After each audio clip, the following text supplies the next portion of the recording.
La lance et le coup douloureux.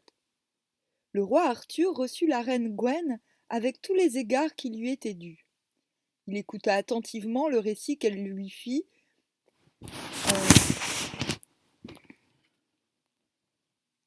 des exploits de celui qu'on connaissait seulement comme étant le bel inconnu, et qui était en fait le fils d'un de ses plus nobles barons.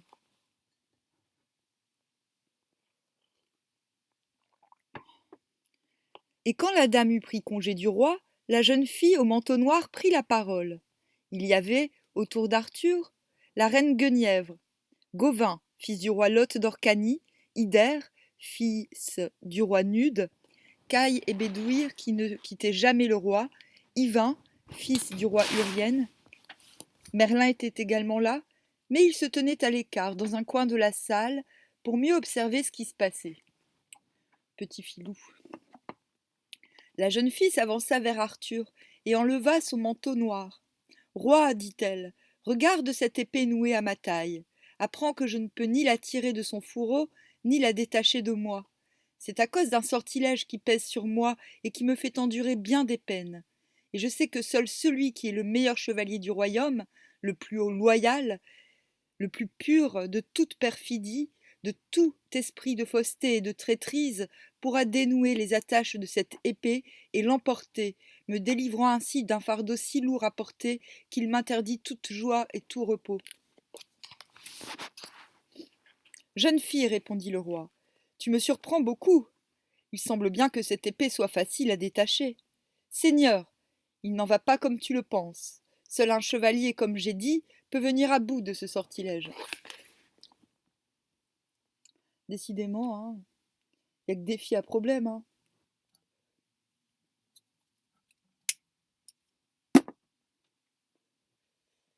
Ouais, mais au moins les filles à problème, on les aide hein, à cette époque.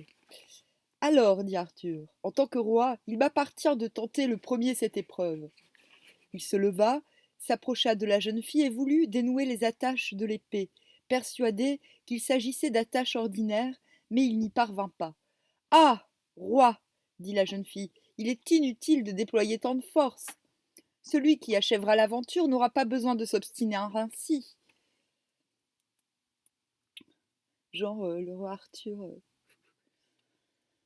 il s'est retiré Excalibur, mais il s'est pas retiré l'épée de la jeune fille. Ça, c'est intéressant. Ça veut dire que la jeune fille est très puissante, l'air de rien. Le roi alla se rasseoir en disant à ses compagnons: cette aventure ne m'est pas destinée. C'est bien, tu es humble, roi Arthur.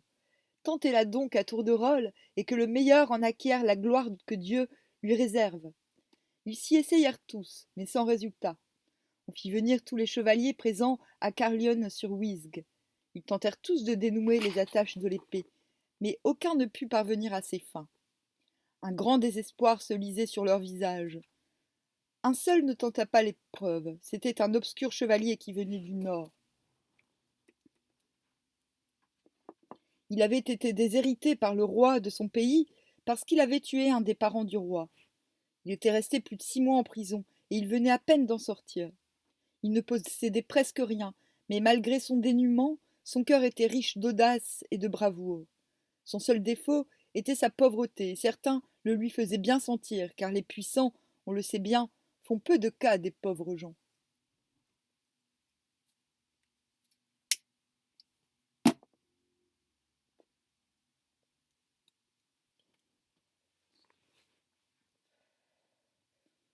Quand tous les chevaliers présents, pauvres ou riches, eurent tenté l'épreuve, sauf lui, le roi, persuadé qu'il ne restait plus personne, dit tristement à la jeune fille: je suis désolé, mais il te faudra chercher ailleurs ta délivrance, car ici, me semble-t-il, tu ne pourras trouver l'homme qu'il te faut. J'en suis très affligé, car je pensais que mes compagnons et tous ceux qui viennent à ma cour avaient tous le cœur pur, exempts de haine et de fausseté. Il faut croire que tous ont quelque chose à se reprocher. Dieu m'est témoin, répondit la jeune fille, que j'aurais fait tout ce qu'il fallait. Maintenant, je quitterai cette cour que fréquentent tant d'hommes de mérite, tant de vaillants chevaliers, sans avoir trouvé d'aide. Je ne sais où aller désormais, puisque je n'ai rien obtenu ici, et il me faudra endurer mon supplice aussi longtemps que Dieu le permettra. Le roi Arthur était fort ennuyé. Il aurait tant voulu rendre service à la jeune fille. Et de plus, il était bien fâché qu'aucun des hommes qui l'entouraient n'eût été capable d'accomplir un geste aussi simple que de dénouer les attaches d'une épée. Il se retourna vers Merlin et lui dit « Viens à notre secours, puisque toi, tu connais ce que nous ne connaissons pas. » Merlin se mit à rire et dit « Roi, tu te désespères pour peu de choses, et toi, jeune fille, tu te décourages bien facilement. Savez-vous qu'il y a ici un chevalier qui n'a pas voulu tenter l'épreuve ?»« Qui est-ce donc ?» demanda le roi. Merlin lui désigna le pauvre chevalier qui demeurait dans un coin de la salle. « Le voici, dit-il, tu n'as qu'à lui demander. »« Mais qui est-il » reprit le roi. « Je ne devrais pas te le dire, répondit Merlin, mais sache qu'il se nomme Balin. » Arthur alla vers le chevalier pauvre et lui dit « Oh, le chevalier pauvre, c'est mignon. Pourquoi n'as-tu pas voulu dénouer les attaches de cette épée ?»« Roi, répondit le chevalier, je ne vois pas ce que je pourrais faire de mieux que tous tes compagnons. »« Je t'ordonne, reprit Arthur, de tenter cette épreuve. » Balin se dirigea vers la jeune fille. « Laisse-moi essayer, lui demanda-t-il. La jeune fille, en le voyant si misérable et si mal habillé, lui répliqua. « Je pense que cela sera inutile. Je ne pourrai jamais croire que tu es le meilleur chevalier de cette cour qui en compte tant de bons et qui pourtant n'ont pas réussi à dénouer ses attaches. » Le chevalier Balin se mit en colère. « Jeune fille, s'écria-t-il, ce n'est pas l'apparence qui fait la personne.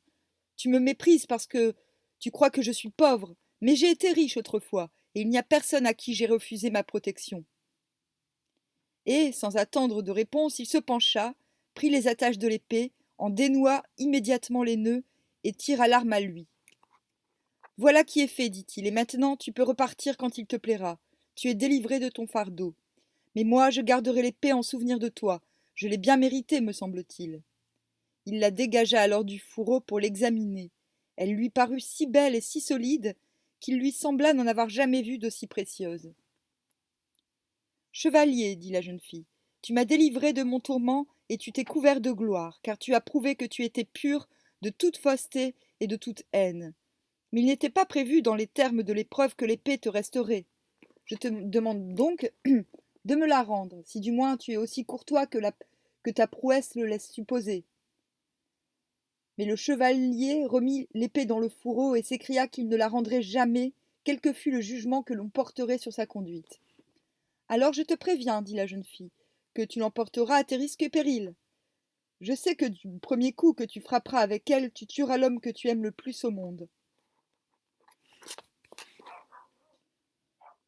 Balin lui répondit que sa décision était prise d'une façon irrévocable, dût-il en périr lui-même.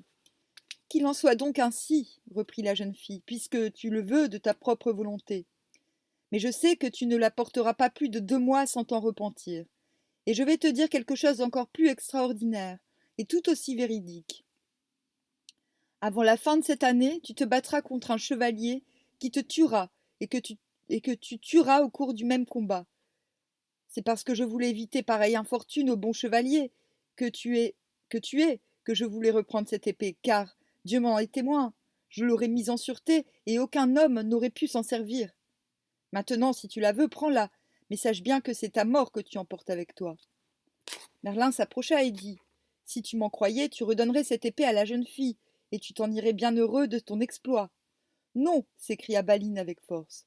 Ce que j'ai dit est dit, je prends l'épée, dût-il m'en couper la vie. » Et, s'adressant à son écuyer, il ajouta « Apporte-moi mes armes et prépare mon cheval. Je ne veux pas rester plus longtemps dans cette cour où j'ai bien vu dans quel mépris on tient les hommes de mérite s'ils ont le malheur d'être pauvres et sans renom. » Bien parlé. L'écuyer partit aussitôt exécuter ses ordres. Le roi Arthur était tout confus de ce qui venait se passer. Il alla vers Balin et lui dit « Seigneur chevalier, pardonne-nous notre manque de courtoisie. Je suis tout prêt à t'en faire réparation de la façon que tu jugeras bonne. Tout ce que tu me demanderas, je te le donnerai, si je le peux, et si cela n'est pas contraire à mon honneur ni à celui de mes compagnons. Ne sois pas aigri par des paroles blessantes qui ont pu être adressées sans méchanceté véritable, et viens prendre ta place à la table ronde. » Jamais je ne reviendrai sur ce que j'ai dit, répondit simplement Baline, et aucun présent, aucun honneur ne pourra me faire changer d'avis. Merlin s'approcha et lui dit: Tu as grand tort, car cette aventure tournera mal, non seulement pour toi, mais pour tous ceux du royaume. Je n'ai pas besoin de tes conseils, répliqua Baline. Et, sans plus attendre, il partit sans prendre congé ni du roi, ni de tous ceux qui se trouvaient là. Mais il n'était pas plutôt sorti qu'une femme fit son apparition dans la salle, montée sur un cheval pille. Sans descendre de sa monture, elle s'écria à l'adresse du roi: Arthur, tu me dois une récompense, car je suis celle qui te donna de l'eau dans la grande lande, alors que tu étais assoiffé en compagnie de Caille et de Bédouir. T'en souvient-il? Cette récompense que tu me dois, je te la réclame devant tous les chevaliers ici présents. Arthur regarda attentivement la femme et la reconnut. C'est juste, dit-il, que demandes-tu? Si je le peux, tu obtiendras satisfaction. Je veux, dit la jeune femme, la tête de la jeune fille qui vient d'apporter l'épée, ou bien celle du chevalier qui a réussi à la détacher. Et sais-tu pourquoi je te fais une telle demande? Parce que ce chevalier a tué un de mes frères, homme de grand mérite et bon chevalier, et parce que cette jeune fille a fait tuer mon père autrefois. Je veux être vengé de l'un ou de l'autre, et c'est à toi de choisir. Comme le monde est petit.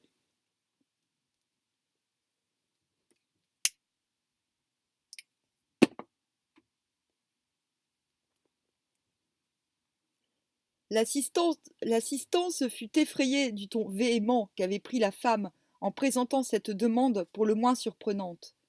Dame, dit Arthur, je te supplie au nom de Dieu, demande-moi autre chose. Je me conduirai de façon détestable en te donnant satisfaction, car ni moi ni ceux qui sont ici n'avons quelque raison de nous plaindre de ce chevalier ou de cette jeune fille. Il en sera pourtant ainsi, s'obstina la femme.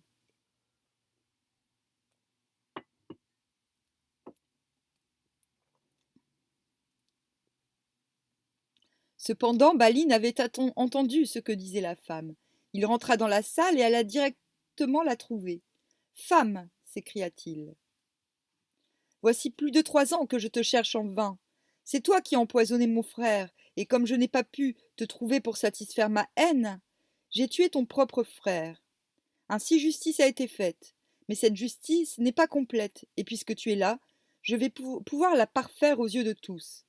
Il saisit alors son épée, bondit sur la jeune femme, et la frappa avec une telle violence qu'il la décapita. Il remit son épée dans le fourreau, ramassa la tête et se dirigea vers le roi. Seigneur, dit-il, voici la tête de la plus perfide des femmes jamais venue à ta cour. Si elle était restée plus longtemps ici, elle t'aurait causé, sache-le bien d'autres tourments. Et j'en connais beaucoup qui se réjouiront d'apprendre qu'elle est enfin morte et qu'elle ne nuira plus jamais à personne. Baline, s'écria Arthur, tu viens de commettre le crime le plus grave dont un homme tel que toi puisse se rendre coupable. Je ne pensais pas qu'un hôte de cette cour eût assez d'audace pour me causer pareille offense. Personne ne peut en effet me faire la plus grande honte que de tuer devant moi une femme que j'avais prise sous ma protection. Puisqu'elle se trouvait dans ma forteresse, elle ne devait rien redouter de personne, quelle que soit la gravité de ce qu'elle a pu commettre. Tant qu'elle était dans cette cour, elle devait se sentir protégée de tout danger.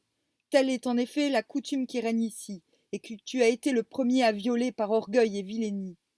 Puisqu'il en est ainsi, je t'ordonne de quitter cette cour immédiatement, sans espoir d'y revenir jamais, et sache bien que je n'aurai cesse de punir l'offense que tu m'as faite. Baline comprit alors quelle faute il avait commise en tuant la femme en présence du roi dans la forteresse de Caerleon.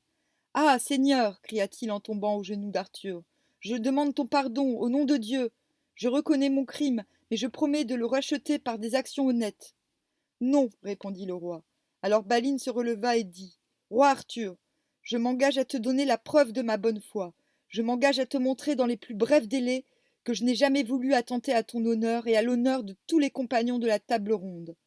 Et sans ajouter un mot, il sortit de la salle.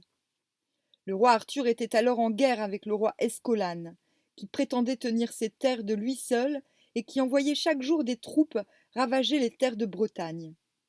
Le lendemain du jour où Baline était parti de Caerleon, le roi Escolane arriva et se présenta devant le roi Arthur. Roi, dit-il, je viens me remettre entre tes mains. Je suis contraint de le faire par la vertu d'un chevalier qui a nom Balin, qui m'a vaincu en combat loyal. Arthur fit ainsi la paix avec le roi Escalane, et se dit que Balin avait bien œuvré pour le royaume.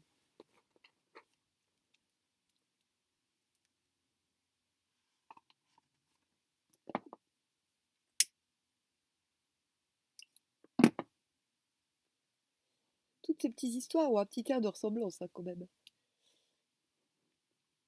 Le surlendemain, arriva un homme gigantesque, qui se présenta à Arthur comme le frère du roi Rion des îles. Il se prosterna devant Arthur et lui dit « Roi, je viens me remettre entre tes mains. J'avais promis de venger mon frère, le roi Rion, que tu as défiguré de ta propre main. Mais j'ai été vaincu par un de tes chevaliers qu'on nomme Balin. Au terme d'un loyal combat, il m'a renversé, et, pour avoir la vie sauve, je lui ai juré ma foi que je viendrais te trouver pour te reconnaître comme mon seigneur. » Arthur fit donc la paix avec le frère du roi Rion des îles, et il demanda à Merlin de venir le rejoindre. Merlin, lui dit-il, que penses-tu de Balin, ce chevalier pauvre mais présomptueux, qui a commis le crime que tu sais en ma présence sur la personne de cette femme qui avait demandé sa tête? Tout cela n'apporterait rien de bon pour au royaume de Bretagne, répondit Merlin. Mais, reprit le roi, Balin a donné les preuves de sa loyauté et de son repentir. Ne crois-tu pas qu'il serait bon de lui accorder mon pardon et de l'admettre parmi mes compagnons? Ce n'est pas à moi de prendre cette décision, répondit Merlin. Avant de le faire, je te conseillerais plutôt d'observer le comportement de Balin. Ne sais-tu pas que, dans son pays, on le nomme Balin le sauvage, et tout le monde sait qu'il est cruel et impitoyable, bien qu'il soit bon chevalier et capable de grandes prouesses. Mais si tu m'en croyais, je le laisserai aller sa vie. Il ne peut rien t'apporter qui ne te soit préjudiciable. Pourtant, reprit Arthur, j'ai besoin d'hommes comme lui, et je serais bien heureux qu'il acceptât de se joindre à nous. Fais ce que tu veux, répondit Merlin. Je ne peux rien te dire de plus.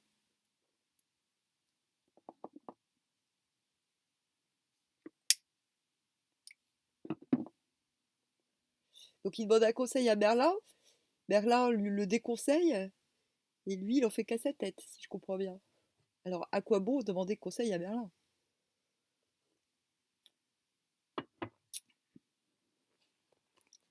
Arthur commanda qu'on préparât ses armes. Il voulait aller rejoindre Balin le sauvage et voir comment celui-ci se comportait. Il partit de Caerleon avec quelques compagnons et des serviteurs, et Merlin fit la route avec lui. Ils traversèrent les forêts et les vallées sans rencontrer âme qui vive. Et, un jour, vers midi, alors que la chaleur était forte, le roi fit dresser sa tente dans une clairière près du chemin et abrité par un bosquet d'aulnes. Comme il se sentait un peu fatigué, il alla s'y coucher après avoir ordonné à ses gens de se retirer. Mais une fois couché, Arthur se mit à réfléchir à quelque chose qui lui déplaisait si fort et le tourmentait à un point tel qu'il ne put trouver le sommeil. Comme il était ainsi plongé dans ses pensées, il entendit résonner sur le chemin les sabots d'un cheval qui galopait à vive allure, en faisant grand bruit et en hennissant. Le roi bondit aussitôt de son lit pour voir ce qui se passait, et sortant de sa tente, il s'aperçut que tous ses valets dormaient. Il vit alors venir un chevalier qui manifestait une grande douleur et hurlait à tous les vents. « Malheur sur moi! Comment pourrais-je réparer ma faute? Je n'ai pourtant jamais eu l'habitude de me conduire d'une façon aussi perfide. » Quand l'homme passa près de lui, le roi Arthur lui cria « Pourquoi te lamentes-tu ainsi ?» Mais le chevalier ne lui répondit rien et poursuivit son chemin. Arthur le vit se diriger tout droit vers une montagne. « Ah, Dieu ! Murmura Arthur. Que ne donnerais-je pas pour savoir de quoi se lamentait ainsi ce chevalier? Un petit peu midinette, hein, Arthur. Il avait à peine prononcé ces paroles qu'il vit apparaître sur le chemin le chevalier aux deux épées, celui qui avait nom Balin le sauvage. Celui-ci reconnut le roi, et lorsqu'il fut parvenu près de lui, il lui dit « Seigneur roi, me voici prêt à agir selon ton commandement. Je ferai tout ce qui est à mon pouvoir pour te donner satisfaction. » Tu m'en as donné la preuve, répondit le roi. Je te demande maintenant de faire quelque chose qui te paraîtra peut-être futile, mais qui me tient très à cœur. Il s'agit de ce cavalier qui vient de passer et qui se lamentait pour une faute qu'il aurait commise. Je te prie, pour l'amour de moi, de le rejoindre et de le persuader de revenir. Ce n'est pas que je lui veuille du mal, bien au contraire, mais je voudrais qu'il me dise pour quelle raison il manifeste autant de tristesse et de douleur. Je le ferai, Seigneur, dit Baline, et sans plus attendre, il piqua des deux et s'engagea sur le chemin qu'avait suivi le chevalier inconnu. Il l'aperçut peu après. Son armure, comme son cheval, était recouverte d'une housse blanche. Baline chevaucha derrière lui à si vive allure qu'il le rejoignit bientôt au pied de la montagne. Mais il s'aperçut qu'il n'était pas seul. Une jeune fille de grande beauté et d'allure très noble se trouvait à ses côtés, et la jeune fille lui disait « Pourquoi te lamentes-tu ainsi? Si tu ne l'avais pas fait, un autre l'aurait fait à ta place. » Et le chevalier répondait « Je préférerais être mort depuis 10 ans et ne pas avoir à poursuivre cette aventure. » Et il se mit à se lamenter de plus belle.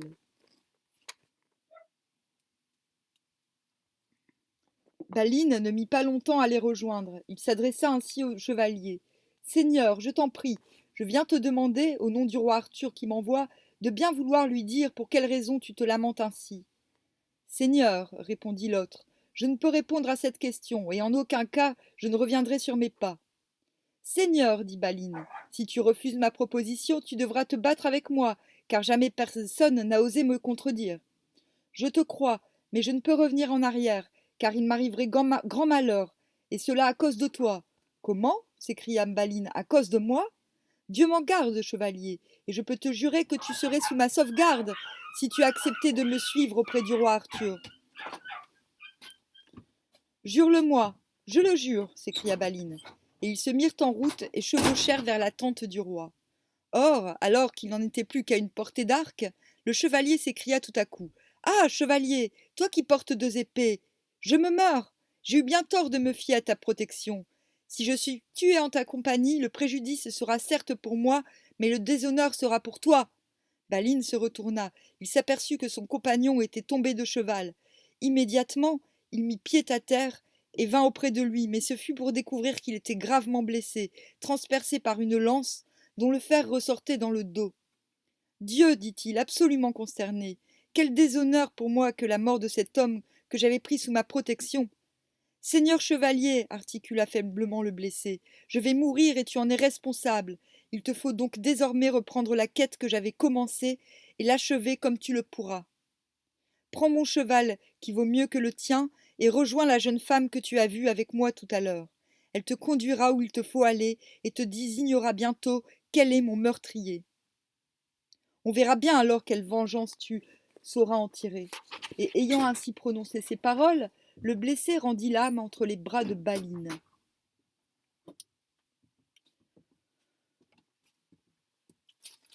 Cependant, le roi Arthur était arrivé à ce moment, et il avait entendu ce que disait le mourant. « Roi, lui dit Baline, me voici déshonoré par la mort de cet homme. » Le roi Arthur lui répondit « Je n'ai jamais rien vu d'aussi extraordinaire. C'est vrai, j'ai vu porter le coup, mais je n'ai pas pu voir celui qui l'eût frappé. » Baline prit la lance qui transperçait le cadavre et la tira à lui. « Roi, dit-il, je vais partir en te recommandant à Dieu. Désormais, je ne reviendrai plus vers toi sans avoir vengé ce chevalier et achevé la quête qu'il avait entreprise. » Et sans plus tarder, il prit congé d'Arthur et s'éloigna pour rejoindre la jeune fille.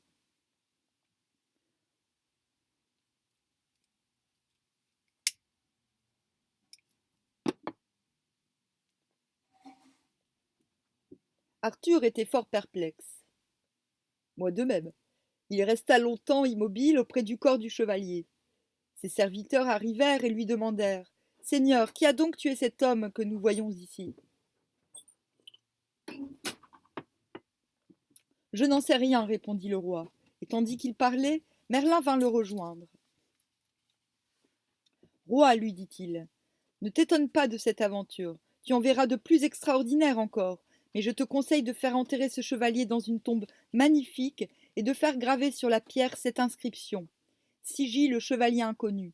Apprends également que, le jour où tu sauras son nom, il régnera à ta cour une si grande joie que jamais on n'en connut de pareille. Mais jusqu'à ce jour, qui est lointain, tu ignoreras ce nom.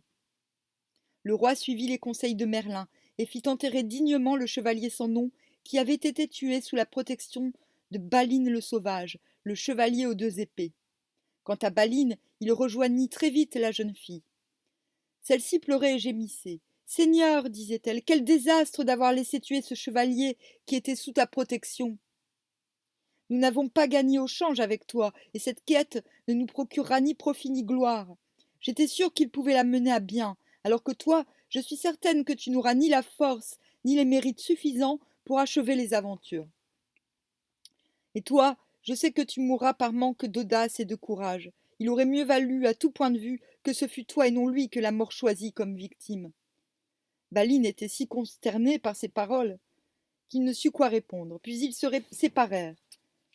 La jeune fille partit vers le soleil couchant et lui-même vers la forêt, comme ils en avaient décidé.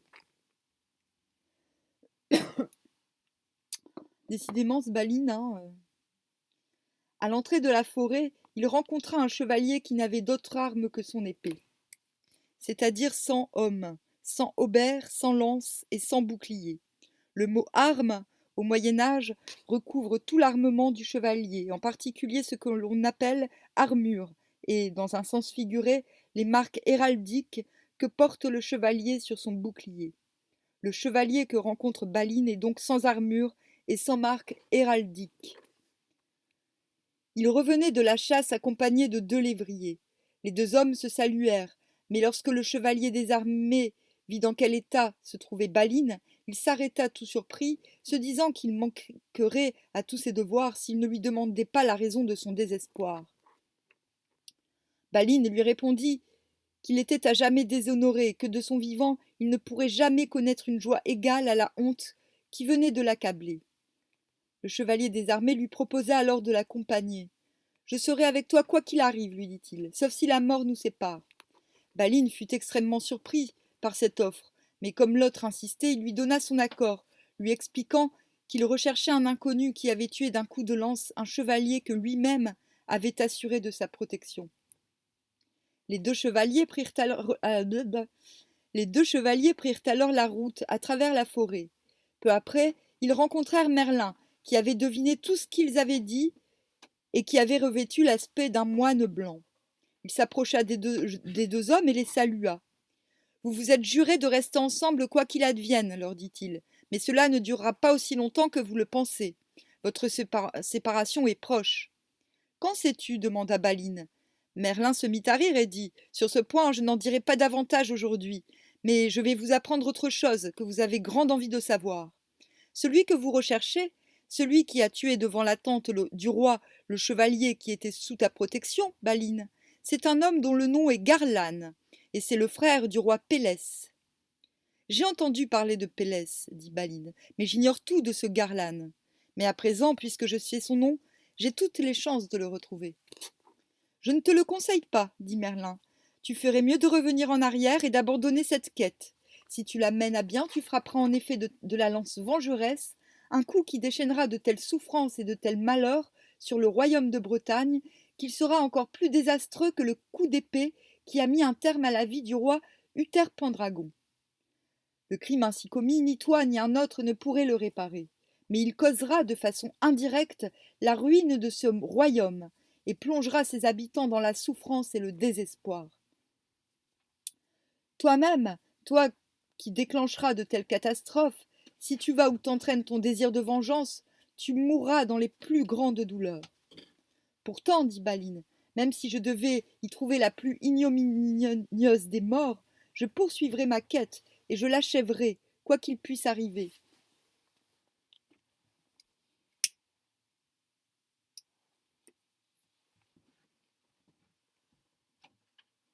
Et quelles que soient les catastrophes que je déchaînerai, je ne renoncerai pas à venger le chevalier qui a été tué alors qu'il était sous ma protection. Certes, tu le vengeras, dit Merlin, mais sache qu'en le vengeant, tu le paieras si cher par la suite qu'il serait préférable que tu fusses mort dès maintenant. Eh ben.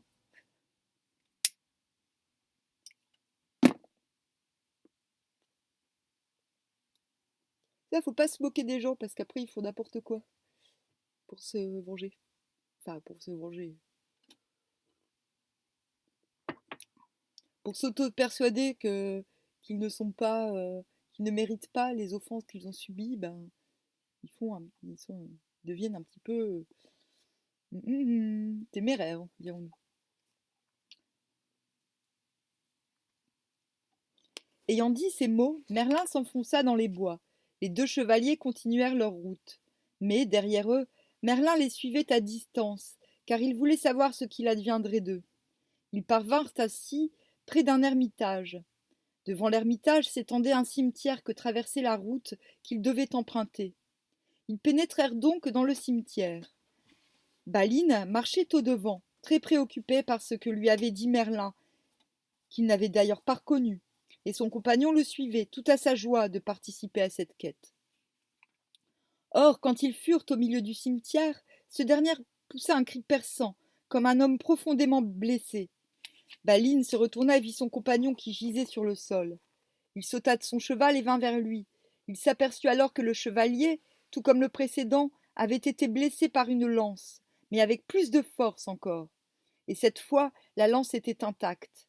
Balin déplaça aussitôt le homme de son compagnon, mais il se rendit compte qu'il était déjà mort. Il regarda autour de lui, mais il ne découvrit aucune trace de celui qui avait pu lancer ce coup mortel. Ah Dieu, s'écria-t-il, quelle douleur est la mienne de ne pas savoir qui est l'homme qui, 2 fois de suite, m'a déshonoré.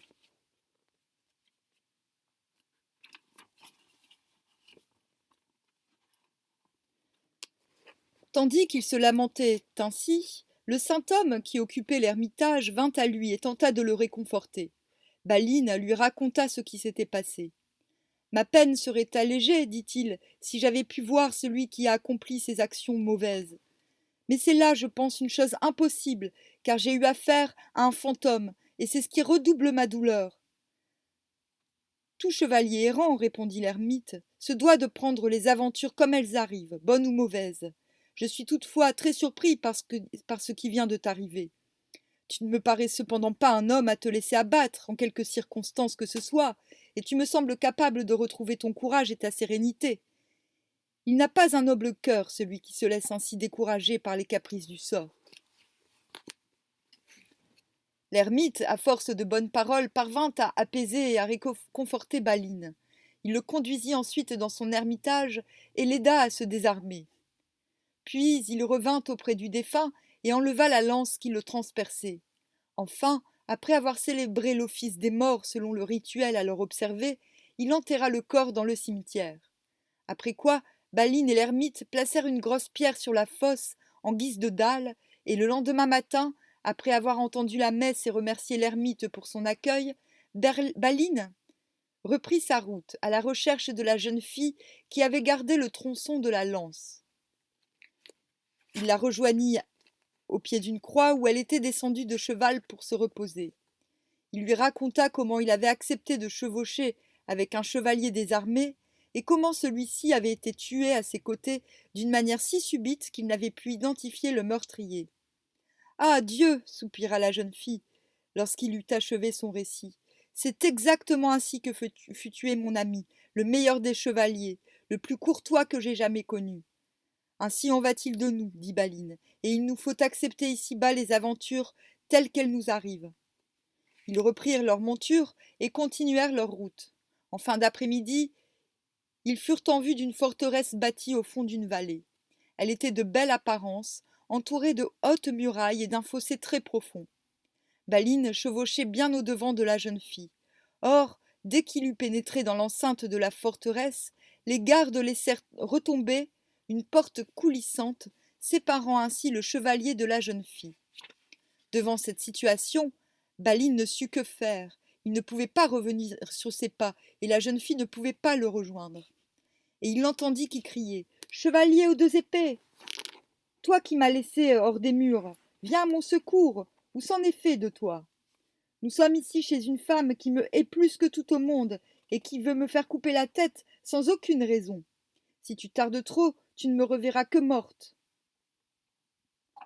Les cris de la jeune fille mirent Balin au supplice. Il ne pouvait ressortir, sinon en sautant du haut de la muraille. D'autre part, si la jeune fille mourait alors qu'elle était sous sa protection, il serait à tout jamais déshonoré. Il descendit donc de cheval, se dirigea vers la porte de la grande tour, et la trouvant ouverte, il y pénétra aussitôt. Il monta dans la tour le plus vite qu'il put, et là, il se heurta à 12 gardes qui étaient désarmés. Aussitôt il tira son épée et leur cria que c'en était fait d'eux, s'ils ne lui ouvraient pas la porte coulissante. Et le voyant ainsi armé et prêt à les attaquer, ils eurent si peur qu'ils esquivèrent la bataille et s'enfuirent de tous côtés.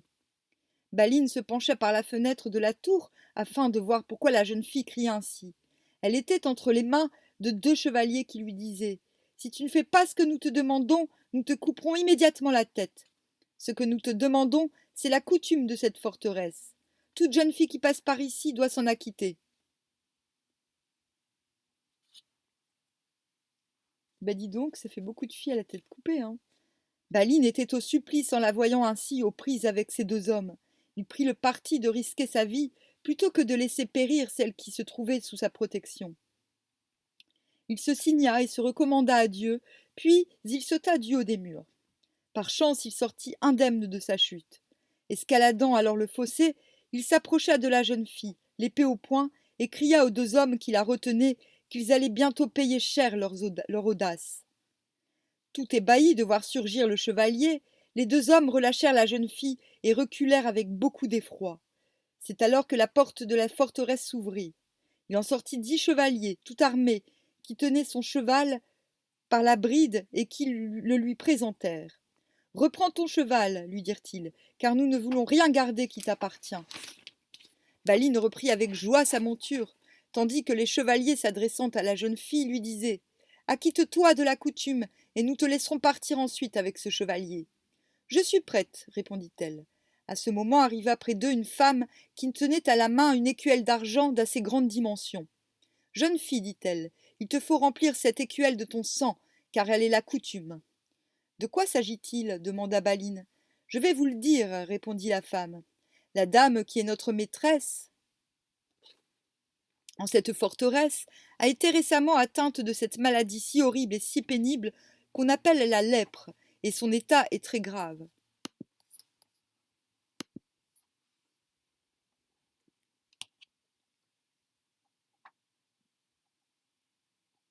Nous avons tout essayé pour la guérir, mais notre Seigneur en a décidé autrement. Nous avons cherché conseil partout où nous le pouvions, mais en vain. Seul un vieil homme nous a dit ce qu'il fallait faire, oindre notre maîtresse d'une écuelle de sang d'une jeune fille vierge, par ailleurs fille de roi ou de reine, ou de très haut baron. C'est pourquoi nous avons juré que toute jeune fille qui passerait ici devrait donner une écuelle de son sang pour guérir Notre-Dame. C'est tout ce que nous demandons. Et demain matin, la jeune fille et toi, chevalier, vous pourrez repartir où bon vous semblera. Sache que nous n'avons nulle mauvaise intention, ni à l'égard de cette jeune fille, ni envers toi.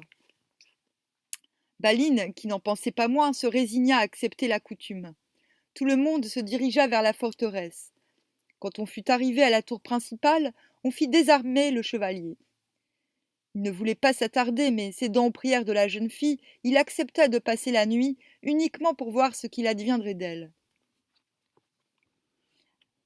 Arrivèrent alors 6 servantes qui délacèrent les manches de la jeune fille et lui dirent qu'elles allaient lui prendre la quantité de sang qu'elles jugeraient nécessaire. Elles firent aussitôt jaillir le sang des 2 bras et en recueillirent autant qu'elles voulurent, tandis que la demoiselle s'évanouissait sous l'effet de l'hémorragie. Puis les servantes emmenèrent la jeune fille dans une chambre pour l'y laisser se reposer. Baline passa une très mauvaise nuit, tant il redoutait que la jeune fille ne mourût. Il ne voyait pas comment il pourrait poursuivre sa quête sans elle, car il ne savait pas où chercher celui qui avait tué le chevalier devant la tente du roi Arthur. Si, il le sait, Merlin lui a dit qui c'était. Et il avait compris que son adversaire avait le pouvoir d'être invisible à tous, mais seulement pendant qu'il se tenait sur son cheval. L'enchantement cessait dès qu'il mettait pied à terre. Baline passa ainsi la nuit à trembler pour la vie de sa compagne. Mais le lendemain, dès le lever du jour, lorsqu'il alla la rejoindre dans sa chambre, elle lui parut en très bonne forme. Il ne perdit pas de temps, s'en alla prendre ses armes et seller son cheval, après quoi il monta en selle et la jeune fille également, mais elle était cependant très pâle et très amaigrie par le sang qu'elle avait perdu, et tous deux quittèrent la forteresse, vouant à tous les diables ceux qui l'habitaient. Ils chevauchèrent 4 jours durant, sans rencontrer d'aventure. Oh là là! Chaque jour, ils s'éloignaient de plus en plus de la cité de Camelot, et la langue qu'on parlait autour d'eux devenait si différente qu'ils comprenaient peu de choses à ce qu'on leur disait. Un soir, ils furent hébergés à l'orée d'un bois par un vavasseur qui leur parut un homme de bien et qui les reçut le plus chaleureusement du monde. Or, alors qu'on venait de s'asseoir pour le dîner, Baline perçut, venant d'une des pièces de la demeure, la voix d'un homme qui gémissait pitoyablement. Les plaintes continuèrent tout au long du dîner. À la fin du repas, Baline demanda à son hôte qui était celui qui se plaignait ainsi. « Je ne te cacherai rien, répondit le vavasseur. C'est un de mes fils qui souffre énormément d'une blessure qu'il vient de recevoir. Et il a été frappé de manière si subite qu'il n'a pu voir celui qui l'a blessé.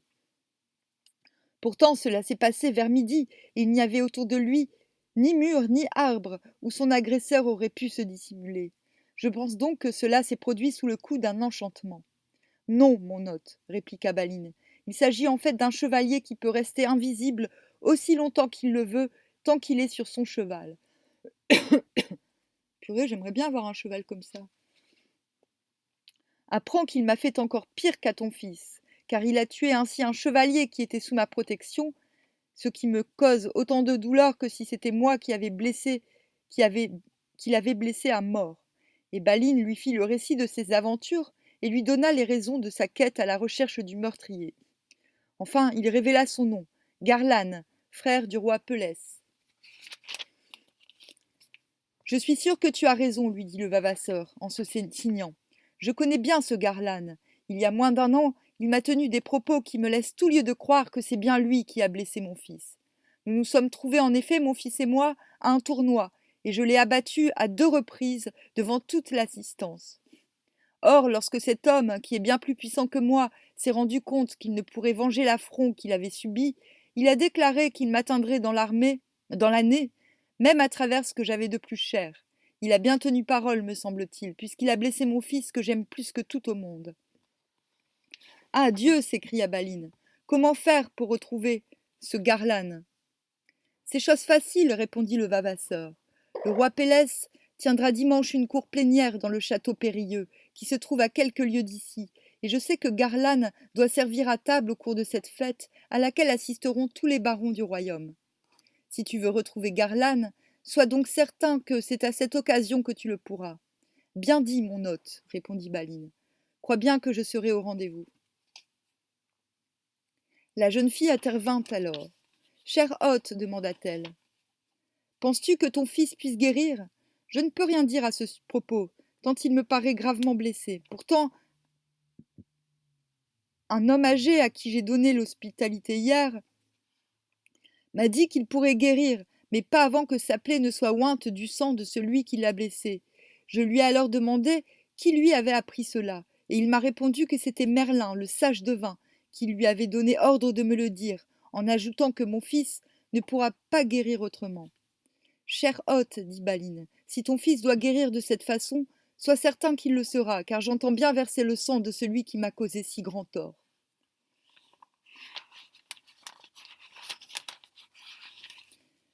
Purée, il est long ce chapitre. Il va durer plus d'1 heure, je pense. Baline et la jeune fille demeurèrent 3 jours chez le vavasseur. Le dimanche matin, Baline se leva avec le jour et entendit la messe sur place, car il y avait une petite chapelle dans la demeure. Ensuite, il s'équipa et reprit sa route avec la jeune fille et son hôte. Ils arrivèrent ainsi au château Périlleux, où le roi Pélès tenait sa cour. Ils y entrèrent en début de matinée. La fête était ainsi organisée qu'aucun chevalier ne pouvait venir à la cour s'il n'amenait avec lui sa sœur ou son ami.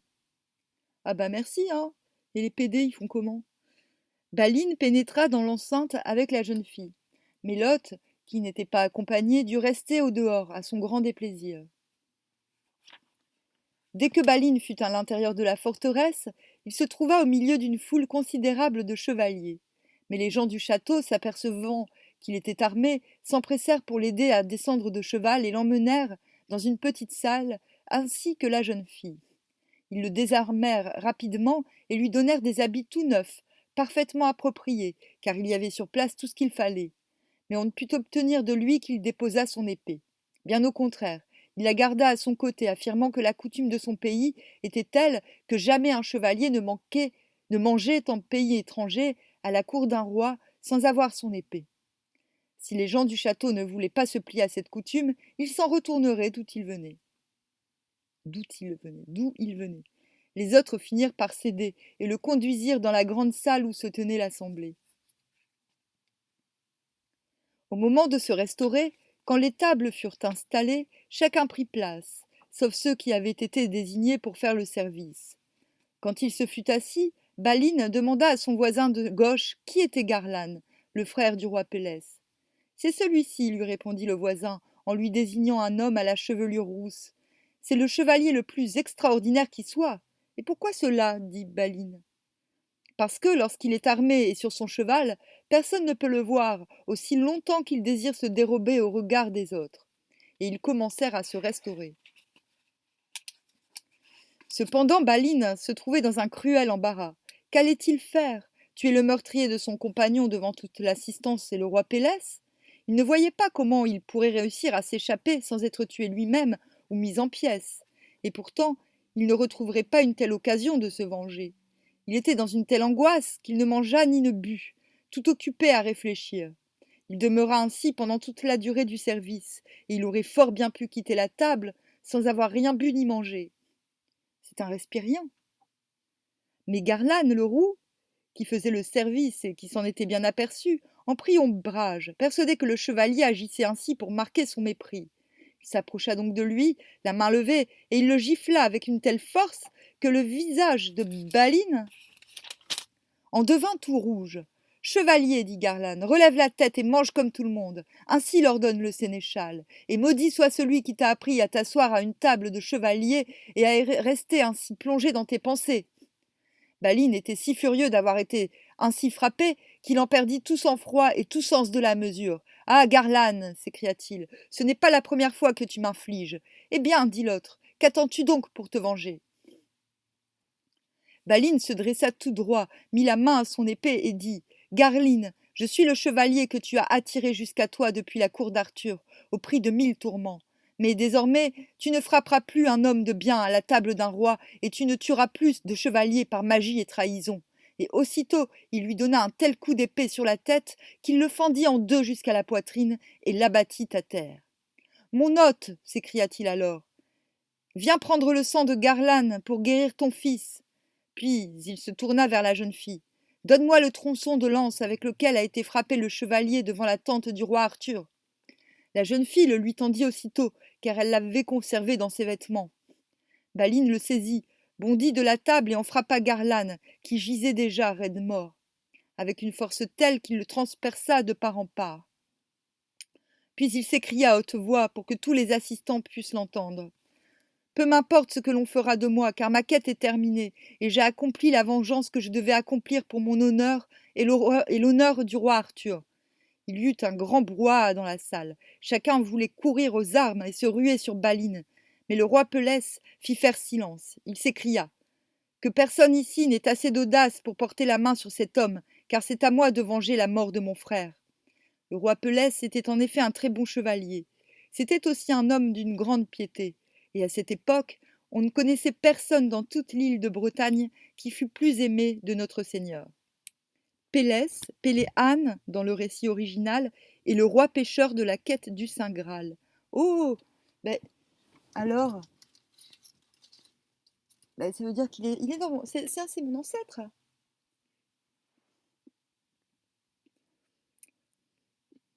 Non, parce qu'il y a mon chat qui écoute l'histoire.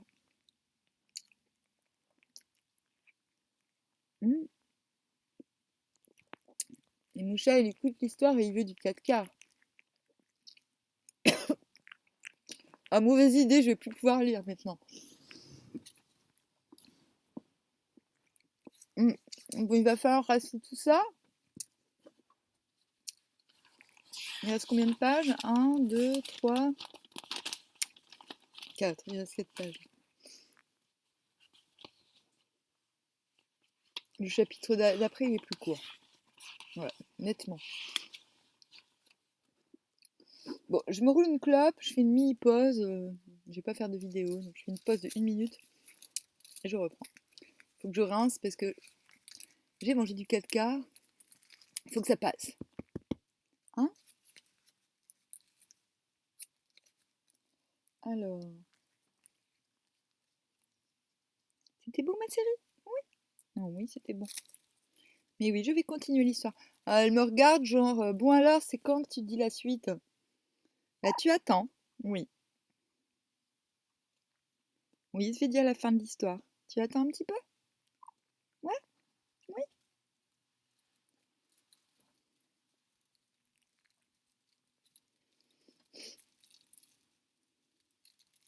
Donc on en était au Pélès, Péléhan dans le récit original, et le roi pêcheur de la quête du Saint Graal. Donc c'est un descendant d'Alain le riche roi pêcheur, sûrement.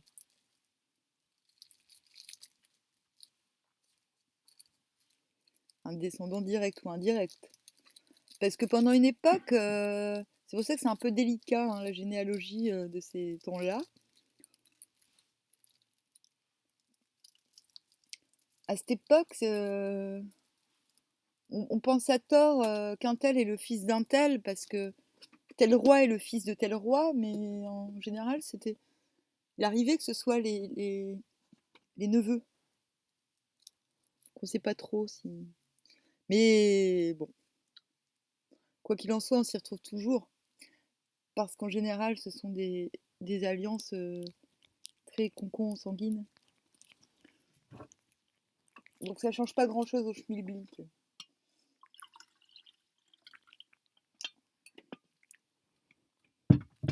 Parce qu'avec la généalogie, on peut remonter super loin.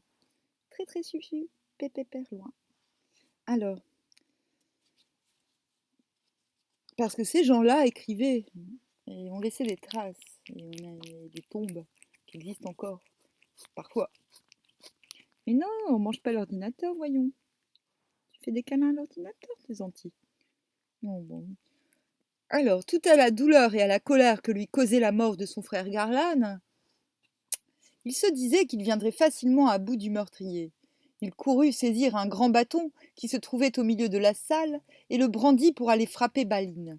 Mais lorsque celui-ci vit fondre sur lui le roi, loin d'esquiver le coup, il brandit à son tour son épée. Cependant le roi, en l'attaquant de biais, assena sur l'épée de son adversaire un tel coup qu'il la brisa au niveau de la garde et que la lame tomba à terre, ainsi que le pommeau. C'était l'épée que Balin avait détachée de la ceinture de la jeune fille à la cour du roi Arthur. Lorsqu'il se vit ainsi démuni, Balin se précipita hors de la salle pour trouver une autre arme. Il alla ainsi de chambre en chambre, mais sans rien découvrir qui pût lui être utile. Et le roi Pélès le poursuivait avec acharnement. Finalement, il pénétra dans une chambre très belle et tapissée de riches tentures. Il y avait là le plus beau lit du monde, tout recouvert d'étoffes et de soie d'or, et un homme y était étendu. À côté du lit se trouvait une table d'or pur, et sur la table une lance extrêmement bien travaillée. Dès qu'il vit la lance, Balin s'en saisit et se retourna contre son adversaire. Il atteignit alors Pélès à la cuisse et le frappa avec une telle force que le roi tomba à terre, évanoui. Au même moment, les murailles du château se fendirent, le château vacilla et s'écroula. Balin tomba lui aussi à terre, incapable de faire le moindre mouvement, tandis que la plupart des habitants du château gisaient sous les décombres, frappés à mort par le coup douloureux. Le roi Pélès et Balin demeurèrent ainsi pendant 2 jours. Le matin du 3e jour, Merlin posa sa main sur l'épaule de Balin. Balin, lui cria-t-il, réveille-toi, ouvre les yeux. Ah Dieu, dit Balin, où suis-je? Tu es encore chez le roi Pélès, où tu as causé une telle catastrophe que désormais tous ceux qui te reconnaîtront te manifesteront leur haine et leur désapprobation. Balin ne répondit rien. Il savait très bien que Merlin avait raison, mais il finit par lui demander comment il pourrait sortir du château périlleux, puisque sa quête était terminée.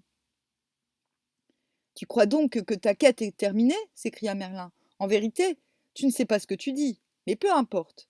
Suis-moi et je te guiderai jusqu'à ce que tu sois sorti de ce château. Si ces habitants te reconnaissaient et apprenaient que tu es le responsable de la catastrophe qui les a frappés, personne au monde ne pourrait les empêcher de te mettre en pièces, avant même que tu aies atteint la porte d'enceinte. Sais-tu ce qu'est devenue la jeune fille qui était avec moi demanda encore Baline. Oui, répondit Merlin, je le sais. Tu peux la voir toi-même. Elle est au milieu de cette salle et c'est toi qui l'as tuée. Baline était consterné par ce que lui apprenait Merlin. Il se releva péniblement et suivit Merlin. Une fois dans la cour, ils aperçurent un grand nombre de gens, malades, estropiés ou morts. C'est toi qui es responsable de tout cela, dit Merlin. Rends-toi compte de ce que tu as fait. Les choses sont ainsi, répondit Baline, et l'on ne peut plus revenir en arrière. C'est vrai, murmura Merlin, mais tu aurais pu y penser avant.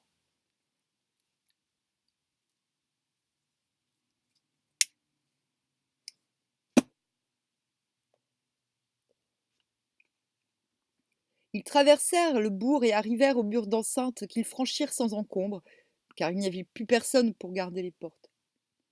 Baline portait toujours son bouclier, sa lance et toutes ses armes, car il n'avait rien laissé dans le château, même son épée qui s'était brisée et qu'il avait retrouvée intacte. Tu as perdu ton cheval, lui dit Merlin. C'est vrai, je ne sais pas ce qu'il est devenu. Il faudrait donc que j'aille à pied, me semble-t-il. Non pas, dit Merlin. Si je peux faire quelque chose pour toi, je le ferai volontiers. Attends-moi ici, je reviens dans un instant. Il va aller chercher le cheval qui rend invisible à tous les coups. Merlin retourna donc dans le château et rôda par toutes les cours. Il finit par découvrir un bon cheval bien robuste qu'il vint présenter à Baline, sans que personne sur son chemin ne lui eût fait la moindre opposition. Baline se mit aussitôt en selle. Sais-tu pourquoi je te témoigne autant de bienveillance dit Merlin. Sache bien que ce n'est pas pour toi que je le fais, mais pour l'amour du roi Arthur, qui a besoin de bons chevaliers comme toi. Car si tu ne me connais pas, je vais te dire qui je suis. Mon nom est Merlin, et tu as certainement entendu parler de moi. Et maintenant il faut nous séparer, car je ne peux plus rien pour toi. Va donc à la grâce de Dieu, qu'il te guide sur les chemins tortueux que tu aimes emprunter, et qu'il te protège du malheur où que tu ailles. Baline piqua des deux et s'éloigna vers le fond de la vallée, tandis que Merlin rentrait dans le château périlleux. En longeant la muraille, Baline reconnut le cadavre de son hôte, le Vavasseur, qui avait été tué par l'écroulement d'un créneau. Cette découverte l'affligea profondément, et il se sentit coupable des plus grands crimes. Il contempla longuement le corps de cet homme qu'il avait reçu avec tant de bonté, puis il reprit sa route. Mais au fur et à mesure qu'il parcourait le pays, il découvrait des arbres abattus et des moissons détruites. Tout était dévasté, comme si la foudre était tombée partout. Dans les villes qu'il traversait, la moitié des gens, bourgeois ou chevaliers, gisaient morts dans les rues, et dans les champs il apercevait les cadavres des paysans abandonnés aux oiseaux de proie. C'est depuis ce temps-là que le royaume de l'Istenois fut appelé le Gaste Pays, ou encore terre foraine, parce qu'il était devenu si différent des autres pays et si désolé. Gaste pays, pays désolé, terre foraine, terre étrangère. Ce sont les deux noms que les versions classiques donnent au royaume du Graal. La blessure du roi pêcheur provoque en effet la stérilité et la ruine du royaume, et il faudra attendre l'arrivée du bon chevalier Perceval dans les versions les plus anciennes, Galad dans les versions les plus christianisées, pour redonner la vie et la prospérité à ce pays déchu. Tel est le sujet de la quête du Saint Graal. Et lorsque Baline traversait les villages, les survivants le maudissaient, appelant sur lui la vengeance de Dieu. Ils sont chiants les gens de rendre toujours quelqu'un responsable. Le chevalier en éprouvait tant de peine et de douleur qu'il aurait ardemment souhaité que la foudre du ciel s'abattît sur lui. Il comprenait bien qu'il avait causé, par ses actes irréfléchis, tant de maux à ces gens que personne, sauf Dieu lui-même, ne pourrait lui rendre son bonheur de vivre. Il chevaucha ainsi 5 jours, et toutes les terres qu'il parcourait étaient également dévastées et détruites, et leurs habitants plongés dans la détresse.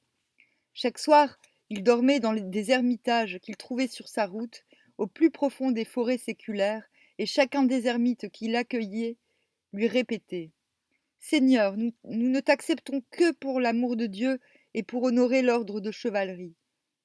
Mais nous savons bien que c'est toi qui, sans que nous l'ayons mérité, nous as plongés dans la misère et la désolation. Et ce n'est pas toi qui nous en sauveras. Ils ne trouvaient rien à répondre à leurs reproches, et ils s'en allaient de plus en plus tristes et désespérés. Moi, je dirais que tout est de la faute de la fille, hein. C'est elle qui fait chier pour qu'on l'aide.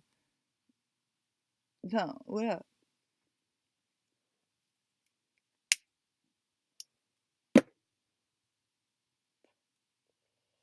Mais c'est métaphysiquement très intéressant tout ça, hein. N'est-ce pas, ma petite Sat? Ah oui, hein. À force de à force de chevaucher ainsi, il parvint dans les régions plus accueillantes. Les prairies étaient vertes et de nombreux troupeaux y paissaient. Les vergers étaient fournis, les granges pleines et les cités regorgeaient de marchandises. Là, les habitants ne faisaient pas attention à lui et personne ne le maudissait lorsqu'il traversait un village. Mais il continuait son chemin, ne sachant pas où il allait, l'esprit agité de sombres pensées. Mais alors qu'il suivait un sentier dans la forêt, il vit un beau cheval attaché dans une clairière, et, à côté, un homme à genoux sur l'herbe, qui se lamentait. Dieu te sauve, dit Baline. Pourquoi ce chagrin? Puis-je faire quelque chose pour toi? L'homme se releva et lui répondit. Personne ne peut plus rien pour moi. Ma vie est finie, et je vais me tuer avec cette épée. Pour l'amour de Dieu, dit Baline, ne commets pas cette action. Mais l'autre ne semblait pas entendre. Il continua à se lamenter. Ah, fille traîtresse, disait-il en sanglotant, tu seras la cause de ma mort. Et il allait se frapper avec son épée quand Baline lui saisit le bras et lui arracha son arme. Laisse-moi, dit l'autre, je veux mourir. Baline lui dit Avant que tu n'accomplisses l'irréparable, dis-moi au moins la raison de ton désespoir. Qui es-tu demanda l'homme. Je me nomme Baline, le sauvage. Le chevalier aux deux épées? J'ai entendu dire que tu étais le meilleur chevalier du monde. Hélas, dit Baline, je suis aussi le chevalier le plus malheureux qu'on ait vu sur cette terre. Et toi, qui es-tu? Mon nom est Garniche, de la montagne. Je suis le fils d'un homme pauvre, mais je suis devenu chevalier par prouesse et vaillance, et j'ai obtenu des terres de mon seigneur. Ce seigneur a une fille dont je suis devenu follement amoureux. Elle a répondu à mon amour, mais elle n'était pas sincère, je le vois bien, car elle se rit de moi et se conduit comme une ribaude. Ah, ça me fait penser à la chanson de Paul Naref, le château des Lazes. Et si je te réconciliais avec elle, dit Baline. Tu ne le pourras pas, répondit Garniche. Je veux quand même essayer. Où se trouve celle que tu aimes? Dans un manoir, à quelques lieues d'ici. Viens avec moi, dit Baline. Il est sympa, Baline, en fait. Garniche de la montagne remonta sur son cheval et suivit Baline. Après avoir parcouru quelques lieues, ils se trouvèrent en face d'un beau manoir de pierre grise, entouré de hauts murs. C'est ici qu'elle réside, dit Garniche. Baline lui répondit. Attends-moi ici, je vais entrer dans le manoir, je la chercherai et je lui parlerai en ton nom. Elle n'est peut-être pas là en ce moment, soupira Garniche. Mais Baline n'attendit plus. Il pénétra dans le manoir, descendit de son cheval et alla de chambre en chambre. Tout était vide. Pourtant, il y avait de beaux meubles et des tapisseries de grand prix. Une table était dressée dans une salle, couverte de nourriture et de breuvages. Baline continua d'avancer et se trouva dans le verger. Là il vit, sous un laurier, la fille allongée sur l'herbe verte, tendrement enlacée avec un homme. Tous deux dormaient et ne se réveillèrent pas quand Baline passa auprès d'eux. Alors il revint sur ses pas et s'en alla rejoindre Garniche. Les femmes ne valent pas la peine d'être aimées, dit-il. Je vais te donner la preuve que la femme que tu aimes est indigne de toi. Il l'entraîna dans le manoir et lui montra l'homme et la femme enlacés sous le laurier. Misère, s'écria Garniche. Tu n'aurais jamais dû me faire venir ici, car cette vue redouble mon tourment.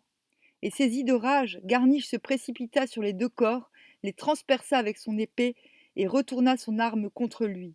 Il s'effondra sur ceux qu'il venait de tuer. Purée, mais comment Baline, il a pas de bol.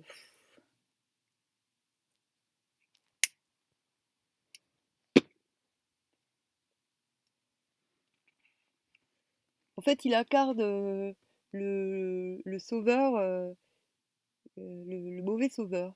C'est-à-dire celui qui... Enfin non, pas le fait qu'il soit mauvais, mais il montre la face sombre du sauvetage. Quand tu sauves quelqu'un, ce quelqu'un, finalement, en général, il t'en veut parce que il voit comme une humiliation le fait d'avoir été sauvé par quelqu'un d'autre que lui-même. Et je pense que cette histoire, elle incarne cette facette du sauvetage, entre guillemets. Des hurlements se firent entendre dans le manoir. Voyez, ce chevalier vient de les tuer. Emparez-vous de lui pour qu'il paie sa trahison.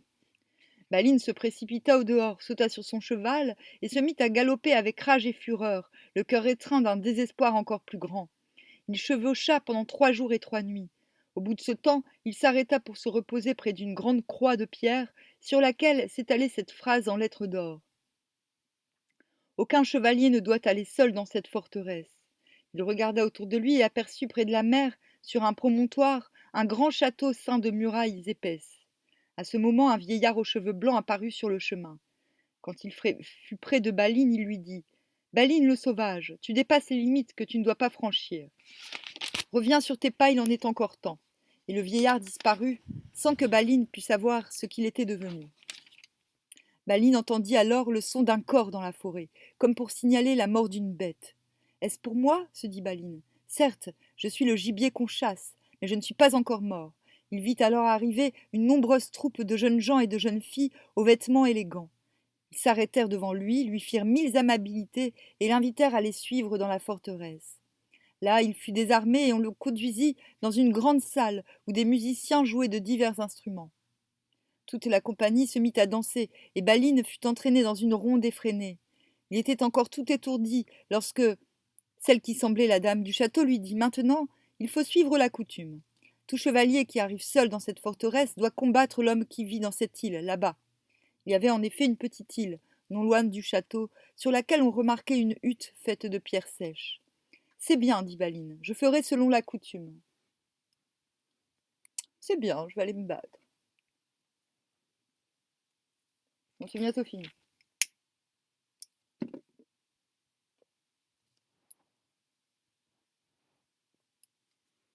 On le mena au rivage où se trouvait une barque, prête à prendre le large. Baline revêtit son homme et son haubert, prit son épée et son bouclier et monta dans la barque. « Attends, lui dit un chevalier, il me semble que ton bouclier n'est pas assez épais. En voici un autre qui te sera plus utile. » Et il lui tendit un robuste bouclier qui ne portait aucun signe, mais qui était de bronze clair. On déposa Baline sur le rivage de l'île. Il se préparait à gravir la pente de la falaise, quand une jeune fille, vêtue d'une longue robe blanche, sortit de derrière un gros rocher et lui dit « Baline, pourquoi as-tu changé ton bouclier? Te voici en grand danger, car ton bouclier aurait pu te faire reconnaître. C'est grande pitié de te voir ainsi exposée à la mort malgré ton courage et ta vaillance. » Et la jeune fille disparut aussi vite qu'elle était apparue. Baline monta sur le sommet de la falaise. Il se signa et s'avança hardiment. Il y avait là un chevalier aux armes rouges qui se tenait assis sur une grosse pierre. Quand il vit Baline, il se leva et s'avança vers lui, l'air menaçant, et le combat s'engagea avec violence. Il dura longtemps, car chacun des adversaires avait une force égale. Et la nuit tombait lorsque Baline transperça la poitrine du chevalier rouge de son épée. Mais avant de tomber, le chevalier rouge lui enfonça sa propre épée dans la poitrine. À présent, les 2 combattants gisaient à terre, mortellement blessés.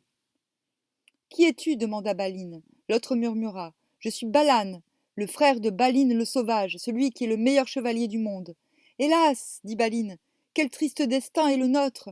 Je suis Baline, ton frère, que tu aimes tant. Maudit soit celui qui m'a forcé de changer de bouclier, car alors tu m'aurais reconnu. » Purée. Les 2 frères rampèrent l'un vers l'autre et s'étreignirent en pleurant. Ils venaient à peine de rendre l'âme quand Merlin arriva. Il contempla longtemps les 2 corps. « Je ne pouvais rien empêcher, murmura-t-il, il fallait que tout se passât ainsi. » Merlin creusa une fosse dans le sol de l'île et y plaça les corps des 2 frères. Après quoi, il déplaça une grosse dalle et en recouvrit la tombe. Et sur cette tombe, il écrivit « Ici repose Balan et son frère Baline le sauvage. » Celui-ci fut le chevalier aux 2 épées qui frappa avec la lance vengeresse le coup douloureux par lequel le royaume de Listenois fut plongé dans la misère et la désolation. Puis il prit l'épée de Baline et d'un coup sec il la planta dans la dalle qui recouvrait la tombe des deux frères en murmurant. Cette épée ne pourra être enlevée que par le bon chevalier, celui qui mettra un terme aux aventures du royaume. Et le cœur plein de tristesse, il s'éloigna sans regarder derrière lui. D'après le Merlin de Robert de Boron, et pour certains épisodes qui manquent dans le récit français, les passages correspondant du Morte d'Arthur de Thomas Malory. Le récit original, très long, très confus et parfois incohérent, sans doute à la suite d'un remaniement maladroit, est l'un des plus étranges de tout le cycle du Graal. Mais il est essentiel dans le schéma général, car il donne une explication à la blessure du roi pécheur, tout en nous replongeant dans le mythe primitif du Graal, qui était vraisemblablement une histoire de vengeance par le sang, ou plutôt de rachat par le sang. Dans ces conditions, il était normal que le thème fût récupéré par la mystique chrétienne, puisque le Graal est censé contenir le sang du Christ, sans verser pour le rachat du genre humain. En dépit des obscurités de ce récit, on voit se dessiner nettement la signifiance du cycle et la totale continuité des éléments païens et chrétiens. D'ailleurs, il y a une histoire quand même de sang recueilli dans une écuelle, hein. Enfin, il y a beaucoup de détails. Ouais, il est vraiment bizarre ce chapitre, mais il y a beaucoup de détails qui, à mon avis, ont leur importance significative. Bon, le prochain épisode, c'est le testament de Merlin.